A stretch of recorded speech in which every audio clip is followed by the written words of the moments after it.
Welcome to this segment of Indie Creators brought to you by BeSimply. And today we have special guest, Jeffrey James, and we're going to dive into a timely conversation about our mental health, our relations with one another, and so much more. Without further ado, let's dive in with Jeffrey. Some places, some place new. So, welcome, Jeff. I'm so excited to have you here. It's been a minute. We were trying to figure out how long it's been, somewhere in the brouhaha on planet Earth. I know we Yeah. recorded one, but I was like, oh, because it went in rounds, kind of like a fire ceremony. That's fun. Yeah. Yeah. So, why don't you just share with the existing listeners and the new listeners a little bit hmm just about where you're at with your practice, with your clients, and kind of where you've evolved into in this present moment. Because I think for all of us, we've shifted and metamorphosed through this fire ceremony that we've been in. I think that's a good way. We might have hmm one more round, Yeah. 4 or 5 rounds, depends on the water pour. Yeah. I like that. Yeah. Fire ceremony feels appropriate. Where I'm at in my practice, I was a therapist for 10 plus years and clinically trained and private practice in Washington State and Colorado, and I'm still in Colorado. And I had my own kind of fire ceremony. Last summer, I took a 4 month sabbatical where I stopped seeing clients and I essentially closed my therapy practice, psychotherapy practice, and have reemerged on the other side very changed. Mm, Um, I'm back to going by Jeffrey, so I hadn't told you that. yeah. Um, and I'm leaving Three Leaves Counseling behind, and a thing I never thought I'd say, rebranding is actually happening, and it feels deeper than that because, to use your word, metamorphosis. That's what's been happening, and I'm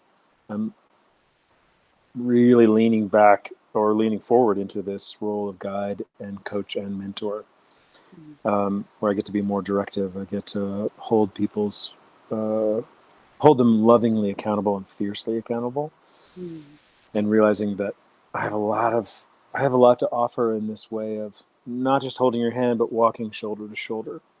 More of not who have you been and how hard has it been. That's all really important, and that's not my focus. That's not where my gifts lay yeah. in who I am now and moving forward. My gifts are in who do you want to be? Who do you want to be? And to really move in that direction where it is far more, one could say, in the masculine realm of, okay, you want to change your life? Great. So start today. Start right now. And Mm, I just consistently stay with the folks that find me and that want to work. And here's a significant change. The therapeutic container is often, you come to me as a potential client and I say yes, almost no matter what. right. Whereas the container I'm creating it's a two-way choosing. Yeah. If I don't think I'm a good fit, that's every bit as important if Uh-huh. the potential client thinks or doesn't think we're a good fit. Mm, uh-huh. So I'll stop there, but that's Okay. a short overview. Well, it's a very important point. I'd love to deepen on that. And excuse me for calling you Jeff in the beginning. I Oh, was that's thinking okay. about you because growing up, my name's Suzanne, and people would call me Susan. And my Mm-hmm. mom was very adamant that it was that name. So we'll dive a little bit Mm-hmm. into what you've re-stepped into with Jeffrey. Yeah, thanks. Yeah, I want to go into this important aspect of really meeting your client in a two-way radio format, making sure there's an alignment and a calibration, uh, Yeah. and the responsibility I think we as wellness practitioners have to do that, because Yeah. sometimes there's other things like, life, sustaining life, that could encroach on those code of ethics, be like, oh, am I the best person for this person? So share a little Right. bit more about how you arrived at that. I know in previous conversations we talked a little bit about people not showing up and not being kind of respectful of your time because they had to run off to a cacao ceremony or something. So share a little bit more for maybe wellness practitioners and therapists that are listening, and also for people that are seeking help, how important it is to have that honest, transparent relationship. Yeah. Thanks for that, Suzanne. That's helpful. Gets me in a good place. Um, yeah, honest, transparent relationship. I've historically, for years, will consistently get people coming to me saying they were really dissatisfied with their prior relationships therapeutically, therapists they'd worked with. And I started to ask the question, did you ask for what you need? Did you say, hey, this isn't working, can we try something else? And 98% of them said, well, no. I said, so what do you expect? Like, Yeah. if that's not baked into the relationship, and it's a gift to me because I then get to start out on some version of the right foot with people, which is, if I'm not giving you what you need, I need you to communicate with me. I can't read your mind. Certainly, it's my job to check in. How's this going? What's working? What's not? What's missing? Um, and you need to participate. I need you to participate. And this is a microcosm of your life. Yeah. You go in a relationship, there's expectations, there's a sort of, there are visible contracts and invisible contracts, power up, power down. It's the invisible contracts I'm working to make visible by nudging people into uncomfortable terrain, which is Mm. speaking what they want and need and what works and what doesn't. And I think the thing you spoke to, which I really appreciate, which is, yeah, sometimes as practitioners, we got to pay the bills. I know when I was first starting my practice, I'm like, come on in, big sale. I'll take anybody. You know, like, I'm sure I'll work with you. Great. Does it feel like a fit? I don't care. You're here. You're willing to pay me. Let's do it. And I'm not that way so much anymore. It really is like, where's my aliveness? Am I falling asleep in my chair? Am I immediately on guard with a potential client? Am I overzealous with a potential client? There's shadow in either direction, I find. Mm. So, speaking to transparency too, in those first sessions, it's not just a let me get to know you. It's a, hey, you need to know me. And I try to do a little work in consultations as well. I'll point things out like, I noticed this thing. I'm wondering, is the story I make up about it is this? Where does that land? Or I noticed this thing in me. Mm. Like, I really want to please you. I'm leaning forward a lot. And that might be a dynamic worth looking at. Yeah. Or I'm leaning back, whatever it might be. Mm. So, yeah, the ethical piece of really, as practitioners, asking ourselves, can I actually serve this person? Mm. Yeah. Well, Or will it be more I'm scrambling to meet them or impress them or whatever it is? Just holding those questions, it feels like a responsible, ethical practice that I'm more deeply and more overtly engaged in with the people mm. that come to me with the Yeah. idea that they want to work together. Beautiful. That's exciting.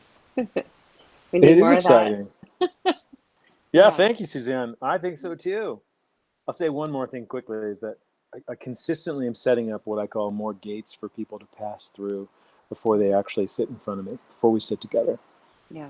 Um, and so that's, no, please read my website. There's actually kind of, this is part of the website that's being built. It's an application Mm. to work with me where it's not just, hey, when can we set up a time? It's like, no, Right. not just everybody gets to set up a time. What I'm doing in the interim is I ask people 4 or 5 questions and their answers tell me a lot. And I've used that as one gate or filter to be able to say, ooh, I'm fired up about your answers, or I'm not a fit and here's why. Good Right. luck with your search. Yeah. So it's working well in that regard too. So creating more clarity of who I am and what someone's looking for. So there's already a better opportunity for a good match. Yeah. Beautiful. And can you share a little bit for people that are seeking, whether it's, I mean, I consider you more of a holistic, not just mental health, like, because you have a Yeah. background that you call upon through nature and so forth. But can you share a little bit for people that are seeking this, how they can be a little bit more honest even before their search? Because I can just reflect what I've seen is a lot of times people kind of want to like hide something under the rug. And so they're like, Sure. I'm here for this. And you're Right. like, but we got to look at that. So if you can share like some of your tips on how people can be a little bit more honest as truly what they're Mm. there to get, not just to feel better or be validated, but if they're really interested in metamorphosis and becoming the person they want to be in the world. Yeah, that's juicy. It makes me think of people that clean their house before the house cleaners come because they're Yeah. worried. Oh, I want to think that I'm disgusting, so I'll just clean the bathroom real quick before they get here. You're paying them to clean your house, Yeah. so it feels a little similar to me. There's overlap there, um, and the frame that I use is shadow work, and those are the things we can't really see about ourselves without help. And there are plenty of clues. Like if I'm repulsed by someone, that's usually something about me that I haven't worked. Um, so one suggestion I would offer is, what are the things that make you the most uncomfortable about yourself, about how you're in relationship, how you're in the world? What are things you're most longing for? So I'm pushing people to the edges past their comfort zone. And that's the encouragement of, and I think you know this, people rarely, they have a presenting problem, and that's rarely what they come to work on. Yeah. Oh, I want a better relationship. Oh, okay, that's really vague. Say more. And, it turns out they're terrified of intimacy. That's very different than wanting a better relationship. Right.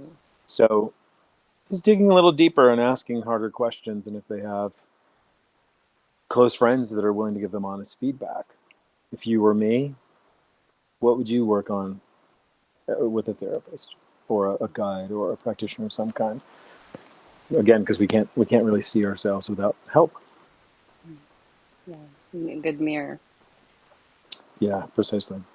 Yeah. And share a little bit about for the wellness practitioners and therapists out there, any person that's in service to people's well-being, the necessary practice to stay in well-being, because you were alluding to certain things, that we're fallible to. But if you can share a little bit about that importance, so one stays completely in integrity when they sit in the room with their client, patient, however they refer to them. Yeah. Humility comes to mind Mm. first, because I don't think we can actually ever really be completely in integrity. And for me, it's the noticing when we've fallen out of our seat as a practitioner, whether we've made it personal or we've spoken from a part or an aspect of self that isn't our adult self. Mm. Um, and then as quickly and skillfully and courageously as we can come back into integrity. And that might have nothing to do with the client, might have everything to do with ourselves. Um, and I think walking our talk. Mm. Okay. It's one of those things that always puzzled me in graduate programs for psychotherapy, that, and there are ethical issues here too. So I get there's a both and, but that programs don't necessarily require people that are learning how to be therapists to be in therapy themselves. Mm. Blows my mind. I'm like, what? That's like, I don't even know. I can't think of a good analogy. It's like, okay, it's sort of like if you want to be a fighter pilot, but you're not flying jets or sitting in a jet with someone to know, can I actually even be in a jet? Right. Do I throw up all the time? Do I want to just like immediately hit the eject button and parachute out? Probably not the best profession for you. So if you can't be in the hot seat, don't do it. Yeah. Oh, Yeah. well said.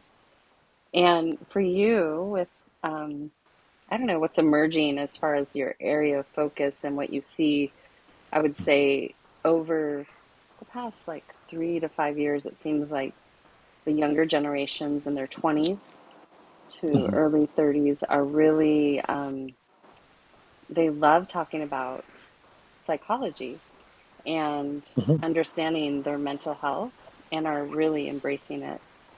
And I'm curious where you feel this is headed, because it's fascinating to me. I think it's really amazing that people are courageous because older generations don't are afraid of maybe a diagnosis or any of those kinds of things. Younger generations like wants to own it. Mhm. But yeah, where do you feel this is heading? And then do you feel that there's the potential to encourage people to move beyond maybe what they've self-diagnosed or a diagnosis towards well-being? Because I'm from the philosophy that it's more an imbalance and you come into balance. Oh, that's an overarching generalization, but yeah, we can come into Mhm. to balance. Yeah, I like what you're positing and what you're pointing to. I have thought a fair bit about this. Younger folks being or working on your mental health even being a thing you know is a thing, let alone pay attention to it and try to help it be better. It's so much more normalized, which is phenomenal at a baseline level. It's just an amazing thing to watch this generation sort of feel like it's their birthright to have a therapist or a healer or some kind of guide for their lives. Where I get a little troubled, you pointed to it as self-diagnosis. Part of the information age is that we have way too much access to information. So people pretty consistently throw around terms like borderline personality disorder or narcissistic personality disorder, and they're diagnosing left and right. And I've been really careful with diagnosis in my career. I can count on one hand with hundreds and hundreds of people that I've worked with that I've actually spoken a diagnosis. And I thought long and hard about it because it has such an impact, as you probably know, and practitioners probably know. It can be liberating.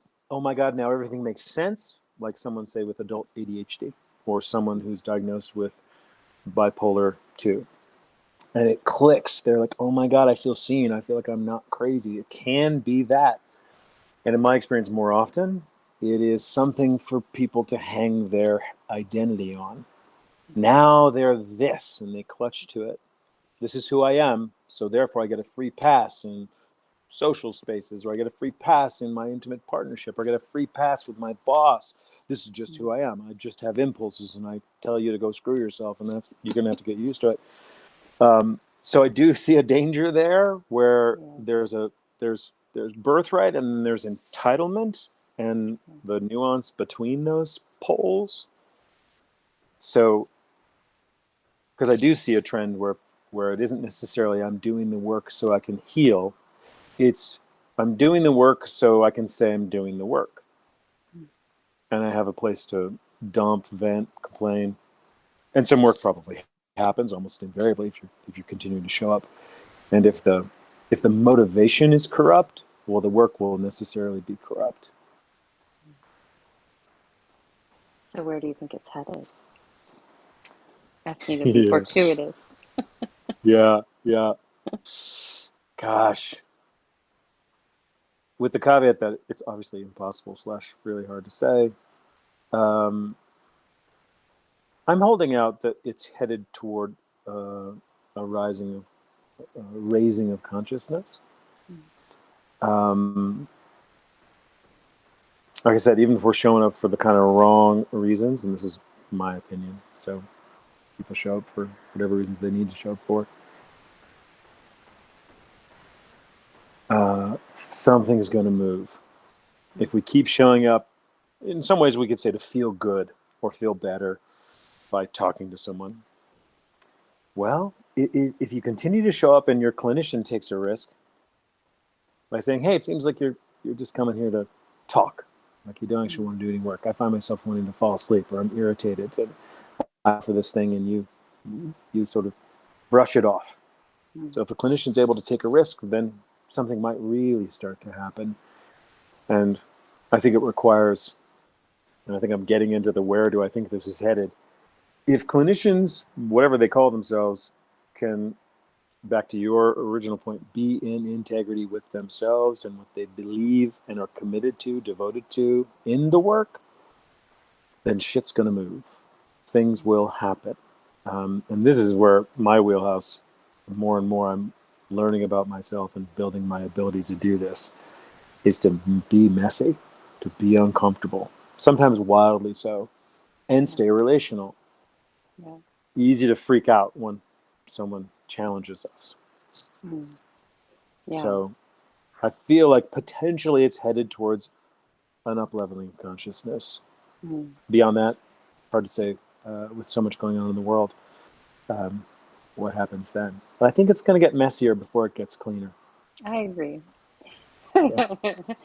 Yeah. Well, I think once certain things are spoken, it's like the elephant in the room, even if diagnoses aren't accurate or labels aren't accurate, people are starting to call out behaviors at minimum.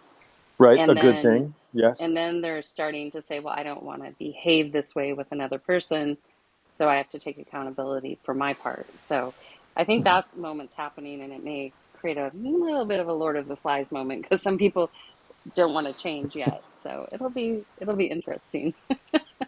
But I think all in all, it'll be positive on the other side of everyone taking responsibility for feelings and mental health. Um, so for you, what does messy mean? Like, what does that look like? Mm.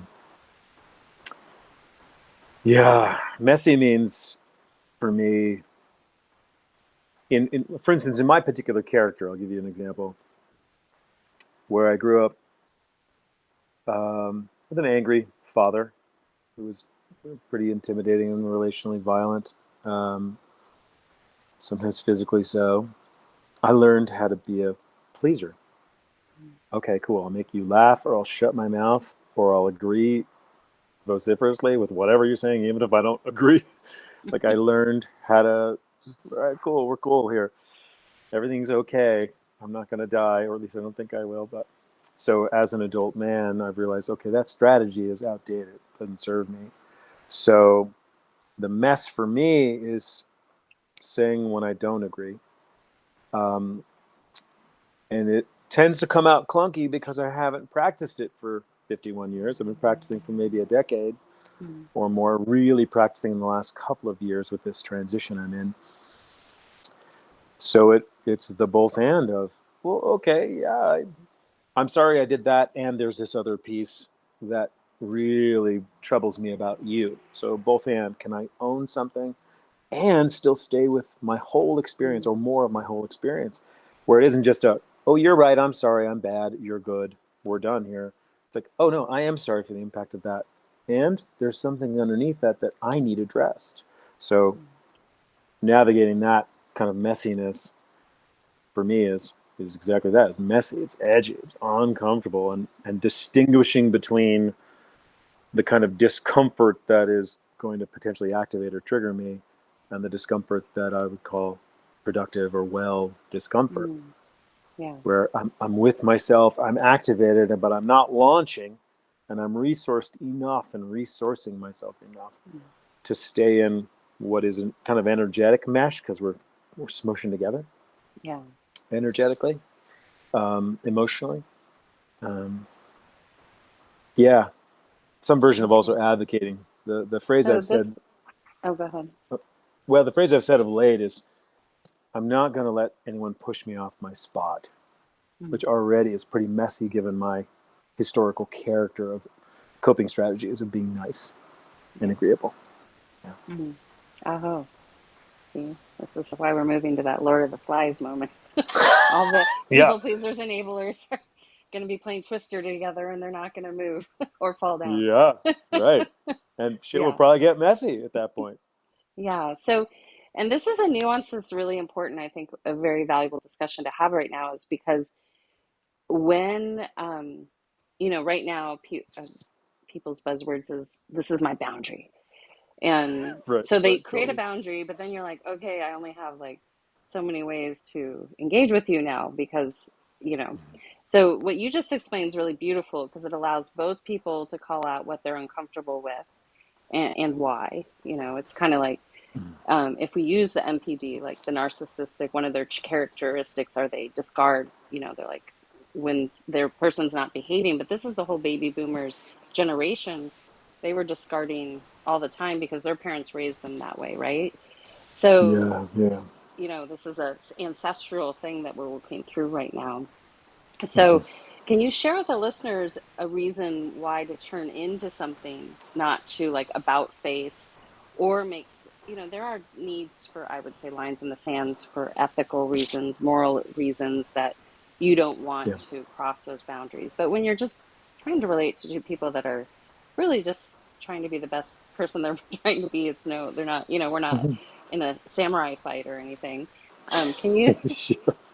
can you share for the listeners so they can get an idea what that looks like, where both people can be communicating with one another? Yeah. That's exciting to me, Suzanne. Back to being messy. I think how we know where someone's boundary is we cross it, and that's pretty much it. Because how else are we going to find out? So for me, it requires responsibility on both parties that are in communication, or certainly however many people are in a conversation. But we'll just use the one-on-one for this example. So this whole idea of staying relational, it's wonderful. It's vital to have boundaries, and a distinction that I've been making for years. And I'm remembering a podcast when I had a podcast with my podcast partner, Micha Kurz, the Better Bozo. We talked about the distinction between feeling, because people say, I'm not safe. I don't feel safe. Sort of like, this is my boundary. It's a version of that. And the difference between not being safe and being uncomfortable. To really do some accuracy in reporting, okay, wait, well, so when you say you're not safe, what does that mean? Because I'm not going to hurt you. You're not physically unsafe. We're not in the middle of a packed freeway with cars going 80 miles an hour. There's no lion chasing us. So can you tell me more about what not safe means to you? So I can get on your map. And so if we're in inquiry individually, we're doing, I think, our ethical work to understand the distinction between unsafe and uncomfortable. And I'm with you, like, absolutely, don't cross this line. No means no. Absolutely. And to your point, the window of relatability gets smaller and smaller and smaller. If I have to pause every 30 seconds to ask how you're doing and how this is landing and tell me what your experience is, and is there anything about my posture you'd like me to change, and how's the level of my volume of my voice, and should I look away when I talk? I mean, we could go on and on and on, and but that feels frustrating to me. I'm pretty much going to stop talking to someone who's in that place, because to me they're more interested in being in a ivory tower than they are in being actually relational and being with some discomfort, and I would even say activation. For me, it's we get excitation or arousal, then we get activation in the nervous system, and then we get trigger, in that order. And this idea of noticing sooner what level we're at, so we can say, oh hey, I need to slow down. I'm noticing I'm getting dysregulated, so I'm going to take a few breaths. I'm going to look at some plants, or I'm going to go for a short walk, to be able to regulate and circle back around. So I'll stop there. Just Yeah, see where that's that good. lands. Yeah. Yeah, so um, accountability, because ultimately, typically, when we're at trigger and they say, I don't feel safe, we're in their past, not their present moment at that point. Sure. Because Yeah. typically this happens in very comfortable relationships, usually partnerships, work relationships, family dynamics. Yeah, there could be issues in those, meaning that have contributed, but I would say vast majority not, unless you're dealing with it, present moment abuse, you know. So, Sure. Yeah. right, so that's a little different. But if it's just two people that come together, they're self-responsible. So can you share with the listeners a little bit, like when they go to trigger, how they can, rather than like throw up walls and start discarding people, what they can do to actually reel it in? You gave us some cues for themselves so they can ground and get certain before they destroy. Because it is a little off-putting, like you said, that if someone all of a sudden is like, like you can only talk to me this way at this time. You can only, all these different things. Yeah. People are just going to walk away. And that person might end up that's dealing with trauma or some deep-rooted issues that hasn't got the proper help might end up being more isolated or could be detrimental to their well-being. And these good people are just walking away from them, if that makes sense. So if you can It share does a make little bit sense. when you're in, the heat of the fire, what someone can do for self-preservation and not to ruin the village. Burn the village down. Yeah. Yeah. Um, I want to answer that in two ways. The first, when it comes to in the moment, I think that's all on the individual to know themselves enough and to have enough wherewithal, resource, access to resource, and strategies for downregulation. Then that's really advanced work. That's tough work to do. And so the second part of my answer is to front load with whomever you're going. You're wading into tender, charged, maybe really charged terrain, where you might access vulnerability. You might access things that are destabilizing: confusion, doubt, insecurity, fear, um, and start to make up stories. Because as soon as we get activated, we leave the front brain and our prefrontal cortex, and then we're left with the training. Most of us, which have no training, so we're more likely to leave the amygdala and go to the hindbrain and just be boom in trigger, and we're kind of screwed there unless we have some kind of someone has us on belay, so to speak, like in a climbing situation where someone's got our back. And because to do it individually is really tough. I mean, I'm consistently nudging myself into this edgy, messy terrain, so I'm gaining skill with activation and maybe even trigger. Mm. That's hard work, and it's usually scary and can be, I think, to your point, triggering in and of itself. I'm triggered that I'm triggered. Right. Yeah. I'm freaked out that I'm freaked out. Ooh, double whammy. That's not good. So the thing for me that's the most useful is to front load.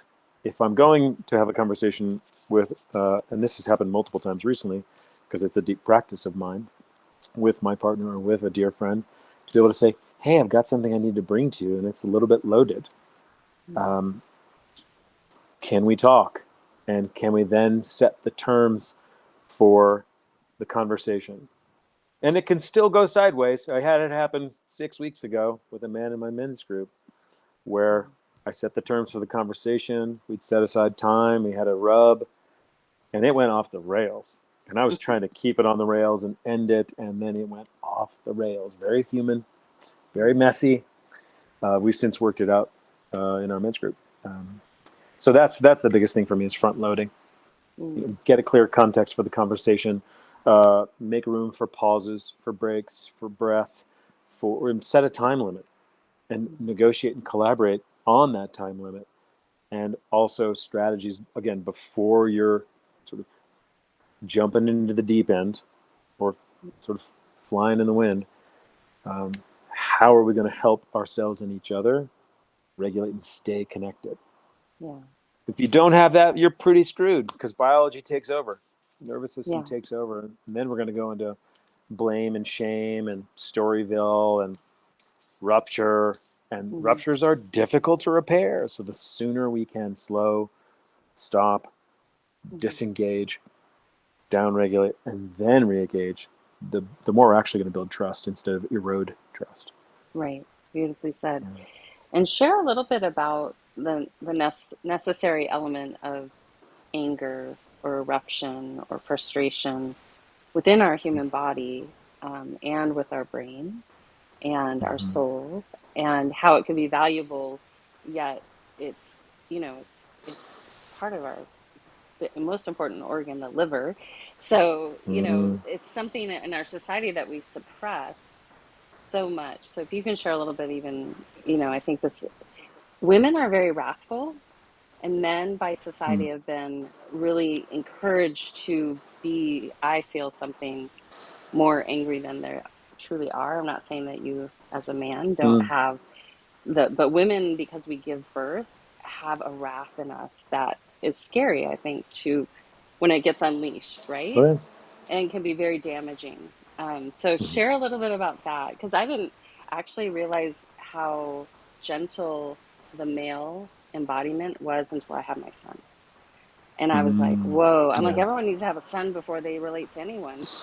For some, like, being as an early age that you could understand, because I think women, we have this fierceness to us that aren't allowed to even utilize that completely. But there's a reason. It's like mama bear, to protect her cubs, but not to like shame her partner or destroy her children's psyche. It's really to be there as a protective mechanism. So if you can share from your lens, I would love that, because I feel like, so this ancestral healing that we're doing, from the boomers and before the boomers, I don't know what they're called, um, is this thing that's evolving right now, and that's what we can really bring into balance, is through this emotion of anger and frustration and all those messy Mm, things.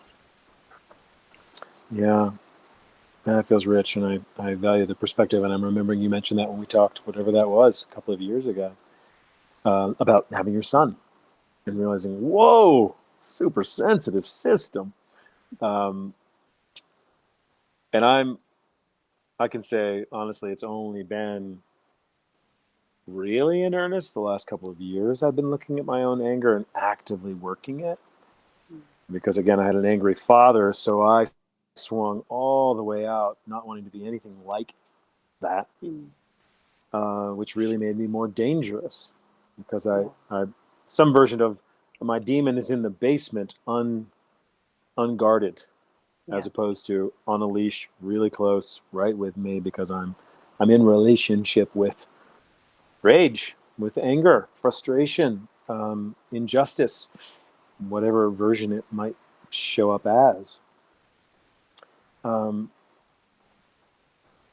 and I do think this has been around for years. Like the book No More Mr. Nice Guy points to it. That men have swung really, especially in more conscious communities like Boulder or San Francisco or you know Bali or wherever someone might find themselves on a healing journey, where they've swung way over to the super hypersensitive. It used to be called like the sensitive ponytail guy. It's mm, not a nice term, but that's a characterization of someone who, a man who doesn't actually feel his spine, who mm, doesn't actually sort of stand in his power. Um, and that feels like the sensitivity as it moves into collapse, which necessarily means I'm going to pendulate over to posturing, freaking mm, out, not having skill when it comes to messiness, intensity. Um, so the exploration of anger and finding safe enough venues for it, whether that's martial arts or boxing or I don't know, primal scream therapy from back in the 60s or 70s. Um, I know for me, I'm getting far more balanced in my capacity. And you said this word, which is really important in relation to females, fierceness.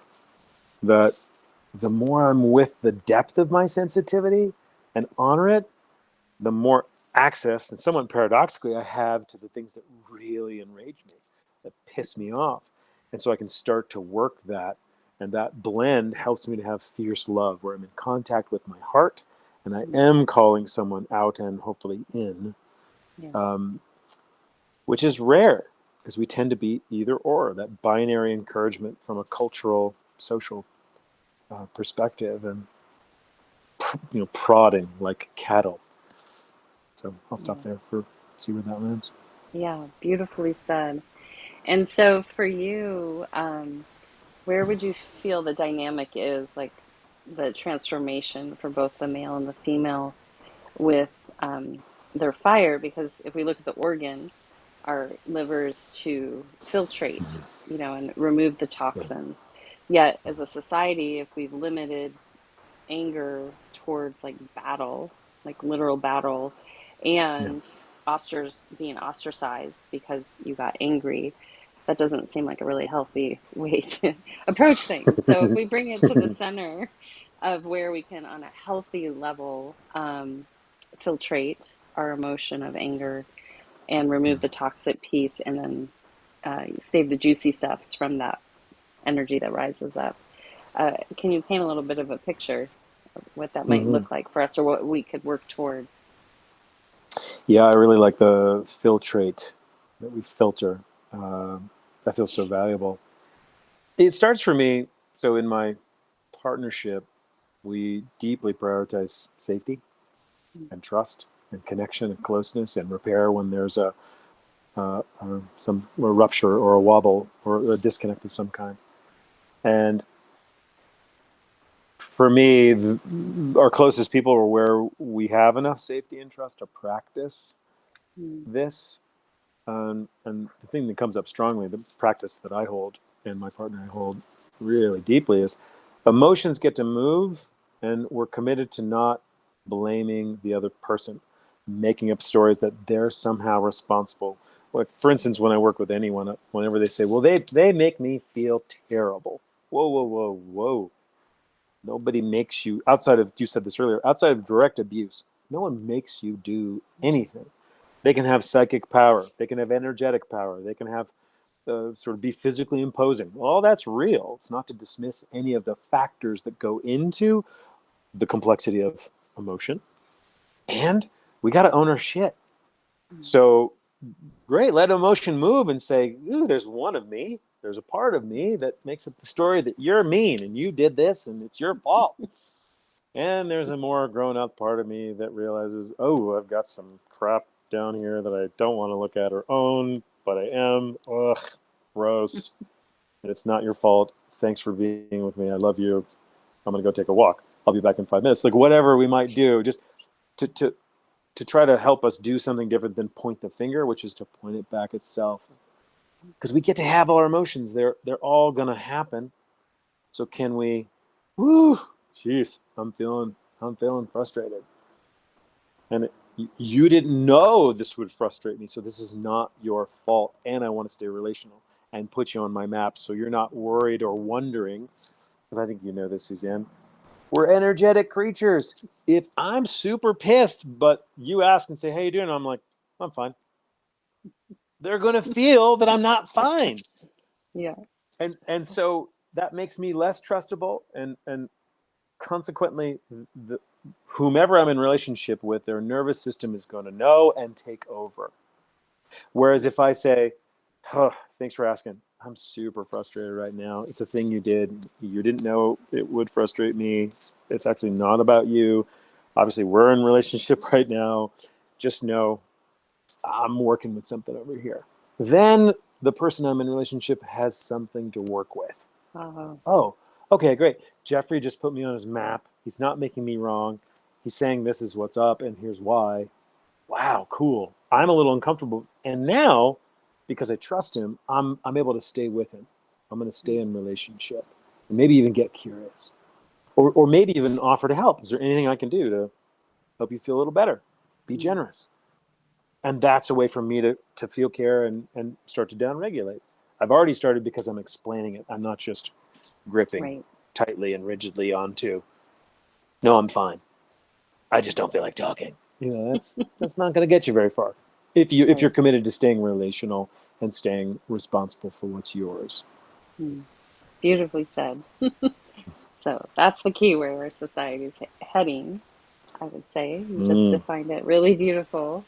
Ah, Because those energy, because everyone's opening up themselves to feel, which is exciting, that we yeah, can't wear those masks anymore, which is super exciting. Yeah, it is exciting. I like how you put that. yeah. Mhm. So share a little bit about in partnership, uh, Yeah. if you don't mind me bringing you and your partner forward here in a moment with That's this great. question. But I think what happens, I notice in working with couples, is that maybe one partner really wants something and is putting it on the other person. Like, if this person changes, then we'll have If this. only they got better at this, we'd be great. Yeah. Yeah, you got Yeah. it. You get it. So I want you to share a little bit with the listeners that have this, I call it a delusion, that there's something external that has to happen for them to shift internally to be right as rain, Yes. with themselves and with their partner. Uh, if you can touch on that, and then also if you can also touch on the importance of capacity, because I find oftentimes people have a, I don't know, like a rainbow in the sky, and but I'm like, okay, well, let's look at what the capacity within the two people relating to each other is in the present moment. Doesn't mean it can't change and transform, but if we want something that's not available yet, it can create a lot of tension and frustration in a Hmm. relationship. So if you can share your tips and tricks in your own Hmm. dynamic or from your years of experience, that would be great. Yeah. Yeah. I love the framing you're offering, Suzanne. Um, and that tendency to want the external to change, like we were just kind of joking about, tongue in cheek. If only you'd get better, we'd be great because I'm already great. I mean, that's the implication. That's the inference and the implication. I'm great and you're not. Could you get your shit together? Like any day now.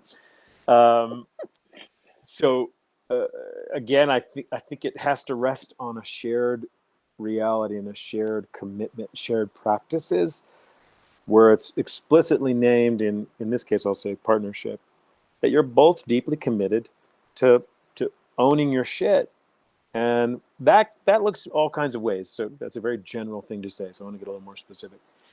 Um, so if I'm consistently looking outward for something to change so it'll be better, if you just meet me here, we'd be good. Um, it's my responsibility to receive reflection from my therapist, my guide, my coach, my community, my partner, maybe most importantly. That, oh wow, I'm always pointing out. So it's my work to go in. What can I change about myself? What can I look at and shift and be in different relationship in myself that absolutely contributes to this dynamic of lack or some version of blame, because that's what it is. It's your fault. Right. You're not good enough. You're not doing enough work. I am. And it's quite divisive. And typically what's tough about it in my experience is there's a little bit of truth in all of it, so we can really hang on to that thread of truth. Like, well, I've been to therapy every week for 2 years and you've gone 4 times in 2 years. So, Mm. and there's truth in that. Like, that's real.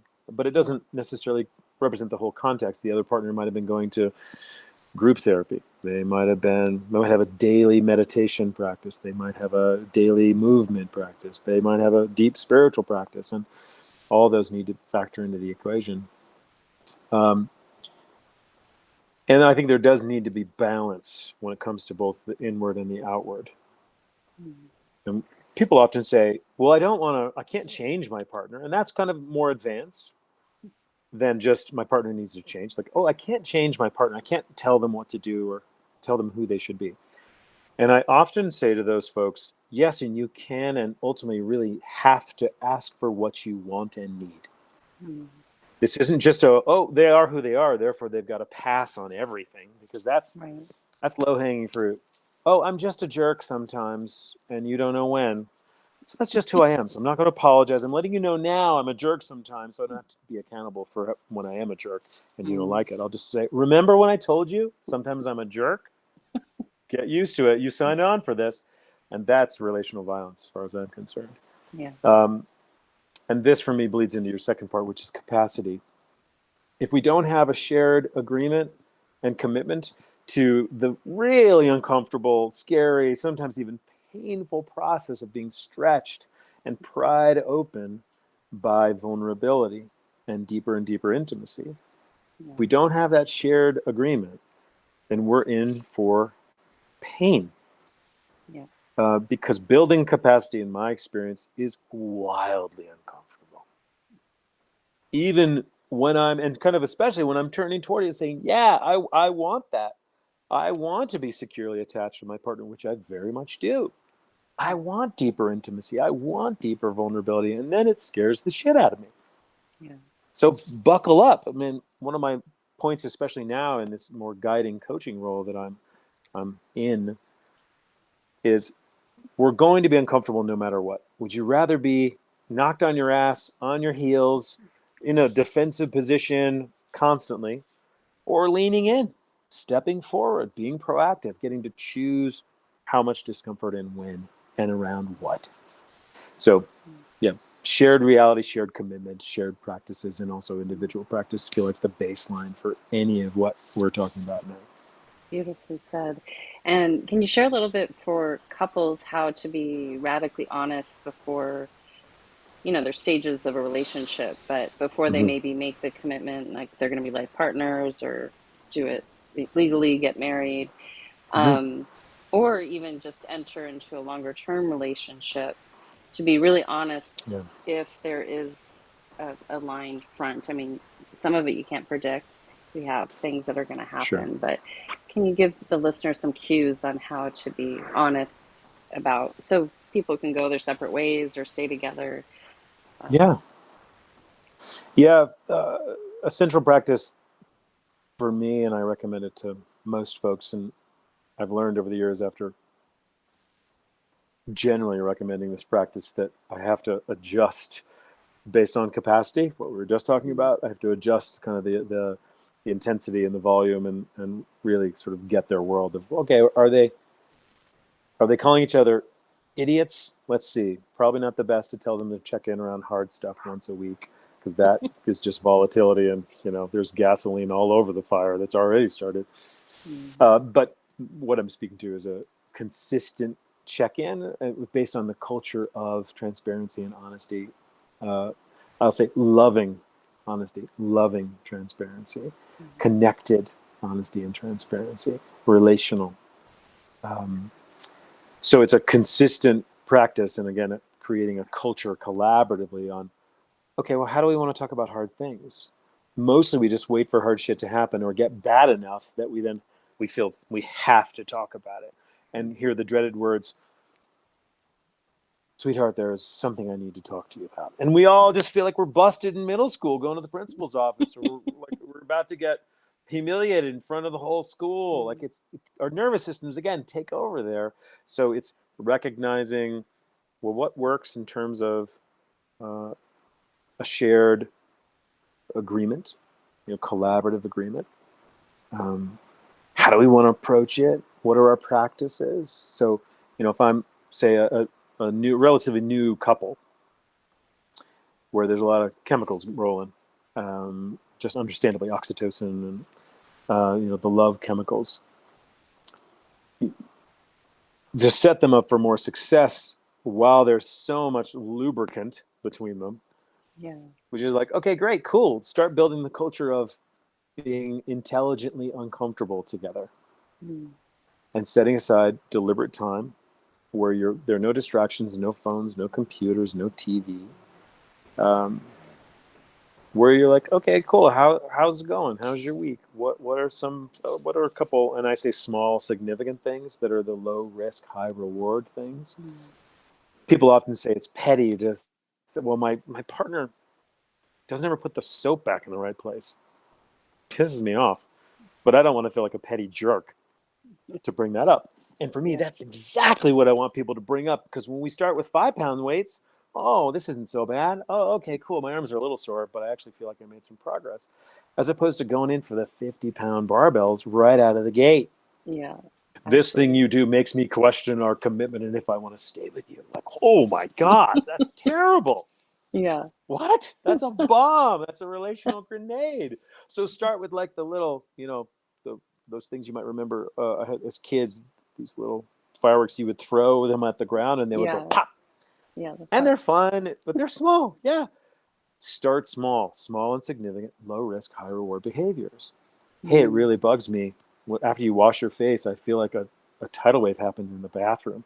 And that's kind of a jerk thing to say. So again, we're making messes, but we're creating a culture of trying to make better messes and clean them up with more care Yeah. and sooner. Yeah. Well, and ultimately, when we use those little things, like how someone goes to the bathroom with, making a Yeah, mess, squeezing the sure. tube the wrong way, there's Right. there's a lot of information in that. That's why I love teaching cooking classes, because there's a lot of information that comes forward that can be broken down. One, why the person's irritated, and one, why the person isn't being self-aware that there's someone else using Yeah. that space too. So, um, Yeah. yeah, it's really beautiful. Um, Mhm. and how can you share with people if they need to admit that it's time to let go? Because sometimes when there's Yeah. dysfunction, it's easy to hold on to the dysfunction, easier than people would imagine. They do it. They Oh, get it. yeah, I think you're so right. And I'm so glad you brought that up. Um, I haven't been working with couples since before I went on sabbatical last year. And I'm almost certain I need to be working with couples again. I just need to continue to reevaluate and rethink and refine what I'm up to. And I would tell couples that I work with, I'm not here to save your marriage. I'm actually here to help you see more clearly what you're agreeing to, what the dynamics are, where the shadows are, where the invisible contracts, like I mentioned earlier, are, and make them visible. So you have more information of, do you actually want to be together? Are you actually a match? And the key ingredient for me in partnership, any couples, is willingness. So, we're going to have different timelines. Like, some person's going to be cruising on their work and some person's going to be not so much, but eventually we'll cross. Those lines will cross, and we'll even probably trade roles if we're really committed to it. So willingness for me is central. If you're struggling with a partner and they're really showing up and they're willing to learn, even if you feel like, ugh, I'm not being met as much as I want, well, they continue to show up. Okay. And then to self-check, is it enough for me to be with a willing partner who's not at the level I want them to be? And if it's not, well, that's a hard, honest conversation you need to have with yourself, your best friend, your therapist, your women's group, men's group, any group that's therapeutic. And conversely, right, a lack of willingness on one person's part, it's a death knell for the relationship. Yeah. So if you continue to ask for what you want and you turn over every stone, that's probably time to let go. And there are fundamental incompatibilities in partnerships that in some ways are really good. So, and there's also this piece around a whole other direction we may not have time to go today, but Esther Perel talks about this, that no one partner can meet every need, and it's impossible and ridiculous to ask for or to expect, and yet we often do. So there's the shifting of expectations, but not so low that you're not getting your needs met by your primary person, and not so high that it's an impossibility. Yeah. And if they're not willing to come up to the plate, yeah, it's probably game over. Time to do a different thing. Yeah, absolutely. Well said. So I've almost taken my hour because we started late. I don't want to be respectful of your time. So Jeffrey, we're going to conclude on your name. What have you stepped into? What aspect of you arose through your inner journey? It feels like you took some space for yourself. What has arrived? What has been born? What a lovely question. Thank you, Suzanne.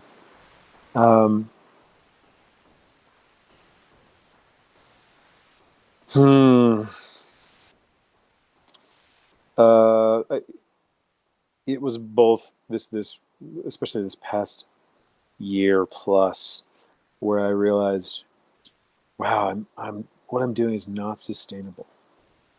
I was seeing too many clients every week. I think I was substituting work for things that weren't being met in my previous partnership. Was really trying too hard to meet someone's expectations that weren't mine. So what has emerged and continues to emerge is my deeper commitment to listening differently and more deeply, better, to not just hear, not cognitive, what do I think, more like what do I know in a non-cognitive way about what's mine to do in the world, and the shape of me that needs to actually emerge for me to be well. Straight up, it's about, like, if I don't do this thing, it's going to kill me. If I do this thing, it also might kill me. At least I'll die trying or efforting or surrendering to the thing that's mine to do. So what continues to come through is this, what I say, I'm betrothed to the mystery. I'm betrothed to saying yes to what presents itself. And that's what happened with my partner now. Total, utter surprise. And unorthodox on multiple levels in a kind of mainstream way, and absolutely needed to say yes, as did she to me. So being really devoted to saying yes to what life presents to me, and being devoted to being the version of me that I'm actually built to be, which in my case is not small, it's not deferent, it's not demure, it's actually powerful and knowing some things, still being humble. Parker Palmer says, and I love this, I have audacity and humility. Audacious enough to know that I have some value to offer, humble enough to know it's not for everyone, and I'm gonna mess it up. And devoted enough to continue to learn, to harvest, to take risks because it means something to me. So much deeper clarity and commitment more than ever, and a different kind of fire ceremony in that I feel more fire and aliveness in my whole system than I ever have, and I'm committed to burning clean. Yeah. Yeah. Beautiful. Purification. We've all been put through it a little bit, one way or the other. Yeah, and I want to say purification is painful and uncomfortable and scary, and I wouldn't trade it for anything. Right. Absolutely. Yeah. Yeah. Yeah. Yeah. So, well, let's exit out with you showing your present website that will go to Jeffrey James, correct? Yes. So point them there, and we'll put the links below. Great. And then share Yeah. your retreat that's coming up where are we? In the fall. October. Yeah, October. Yeah. Thank you. Yeah, my current website is 3leavescounseling, like the letter, or sorry, number 3 spelled out, leaves, like leaves on a tree, counseling.com. And I haven't bought this name yet, but I'm pretty sure my new website will be Jeffrey James, Jeffrey, James.coach. And it is a whole new iteration of me and what I get up to. And the retreat in the fall is almost sold out. It's for men, males, or people who identify as men. So it's open to however you identify. And it's a weekend intensive at Elkstone Farm in Steamboat Springs, Colorado, where myself and 3 other co-facilitators lead men through a pretty intense Friday to Sunday journey of what it is to be more integrated, what it is to be more relational, what it is to be both more vulnerable and powerful as a man, through a really diverse and I think rich mix of some kind of group therapy techniques, some physical challenge, some time in nature, some solo time, some dyadic time, one-on-one, doing practices that have intensity. We'll often get into role plays with figures that are challenging in our lives. And it's a rich weekend. It's at October 6th, 7th, and 8th. I think there are maybe 4 spots left at this point. So that's what's cooking there. Wonderful. Beautiful. It sounds amazing. Oh, yeah. Also, chef cooked meals, breakfast, lunch, and dinner every day from farm to table. So vegetables from the farm and Nice. local meats and local pastries. It's quite deluxe. So, It sounds amazing. yeah, it's good. So, well, Jeffrey, I so appreciate you being here and reconnecting. And we'll do it again in the future, I'm sure. Maybe once you launch your site or sometime after. And that sounds great. Once again, I want to thank you all for listening in, and thank you again, Jeffrey James, for being here. You can connect to his great work at the links below, and we are going to exit out with a little Kadri Scott Sunbeam, and listen to the words closely. May you all remember that you matter, and you are a bright, beautiful beam of light. Until next time, this is Suzanne signing out with a full heart, a soft gaze, a deep bow, and a namaste. Be simply.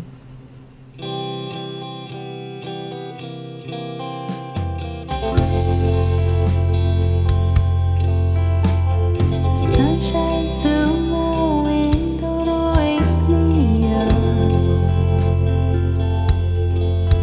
Still smiling.